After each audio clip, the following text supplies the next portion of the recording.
تاریخ کے دھندلکوں میں کچھ ایسے دن آتے ہیں جو رہتی دنیا تک کے لیے حق اور باطل کے درمیان ایک لکیر کھینچ دیتی ہے۔ آج سے 1400 سال قبل حجاز کے تپتے ہوئے ریگستانوں میں ایک ایسا ہی معرکہ برپا ہوا جسے رہتی دنیا غزوہ بدر کے نام سے یاد رکھتی ہے۔ یہ محض دو گروہوں کی لڑائی نہیں تھی، بلکہ یہ اس بات کا فیصلہ تھا کہ زمین پر اللہ کا نام لینے والا کوئی باقی رہے گا یا نہیں۔ مدینہ کی نوزائیدہ ریاست، جس کی بنیادیں ابھی رکھی گئی تھیں، ایک طرف تھی، اور دوسری طرف مکہ کا وہ تکبر تھا جو اپنی طاقت کی زام میں بکھرا ہوا تھا۔ اسلام کی پہلی باقاعدہ جنگ، جس میں ایک طرف قلت تھی مگر ایمان کی کثرت، اور دوسری کیا یہ وہ لوگ تھی جو اپنا گھر بار، مال و متاع سب مکہ میں چھوڑ آئی تھی، اور اب ان کے پاس کھونے کو کچھ نہ تھا سوائے اپنی جانوں کی۔ رسول اللہ صلی اللہ علیہ وسلم نے صحابہ سے مشورہ کیا۔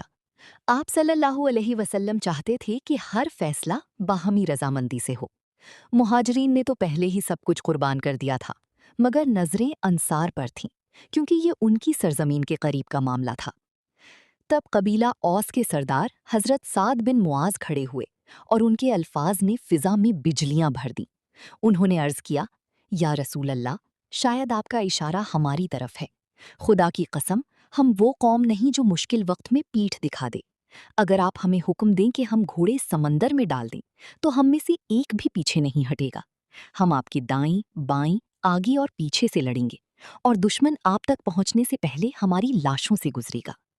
ان الفاظ، اگر آج یہ مٹھی بھر جماعت ختم ہو گئی تو پھر اس زمین پر تیری عبادت کرنے والا کوئی نہیں ملے گا۔ آپ صلی اللہ علیہ وسلم اس قدر گریہ ازاری کر رہی تھی کہ ردائی مبارک کندھوں سے گر جاتی۔ حضرت ابو بکر صدیق رضی اللہ تعالیٰ عنہ نے پیار سے چادر کندھوں پر رکھی اور عرض کیا، یا رسول اللہ، بس کیجیے۔ صبح ہوئی، آپ کے رب نے سورج فتح کا جو طلوع وعدہ ہوا کیا ہے اور وہ حق اسے و ضرور باطل کی پورا کرے صفیں گا۔ درست ہوئیں۔ اس رات اللہ نے عرب کی آسمان سے دستور کے بارش مطابق برسائی، پہلے جس نے انفرادی مسلمانوں کے لیے مقابلے ریت ہوئے۔ کو جما دیا اور قریش کی کفار طرف کے سے لیے کیچڑ عتبہ، پیدا کر دیا۔ شیبہ اور ولید بن عتبہ نکلے اور پکارا، اے محمد صلی اللہ علیہ وسلم، ہمارے مقابلے کے لیے ہماری جوڑ کے لوگ بھیجو۔ نبی کریم صلی اللہ علیہ وسلم نے پکارا، اے عبیدہ، اے حمزہ، اے علی، اٹھو۔ شیر خدا حضرت علی اور سید الشہداء حضرت حمزہ نے چشم زدن میں اپنے مخالفین کو ڈھیر کر دیا۔ اس کے بعد عام جنگ شروع ہوئی۔ ہر طرف تلواروں کی جھنکار، گھوڑوں کی ہنہناہٹ اور اللہ اکبر کے نعرے گونجنے لگے۔ 313 فاقہ مستوں نے 1000 کے لشکر کے چھکے چھڑا دیے۔ حضرت علی کی ذوالفقار بجلی بن کر کفر کی صفوں پر گر رہی تھی۔ اسی دوران اللہ نے آسمان سے فرشتوں کی فوجیں اتاریں تاکہ اہل ایمان کے قدم نہ ڈگمگائیں۔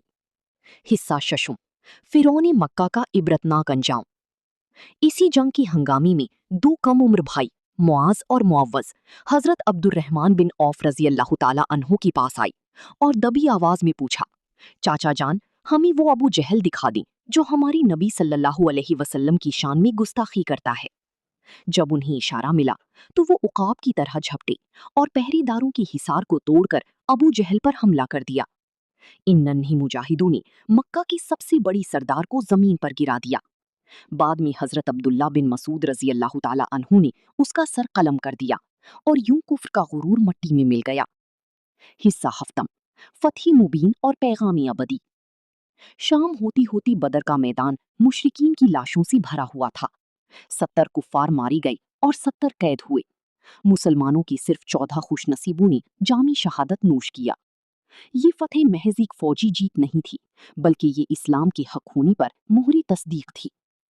فتح کے بعد نبی صلی اللہ علیہ وسلم نے قیدیوں کے ساتھ جو حسن سلوک کیا وہ رہتی دنیا کے لیے مثال ہے۔ آپ صلی اللہ علیہ وسلم نے فرمایا، جو پڑھنا لکھنا جانتے ہیں وہ 10 مسلمانوں کو تعلیم دیں اور آزادی پائیں۔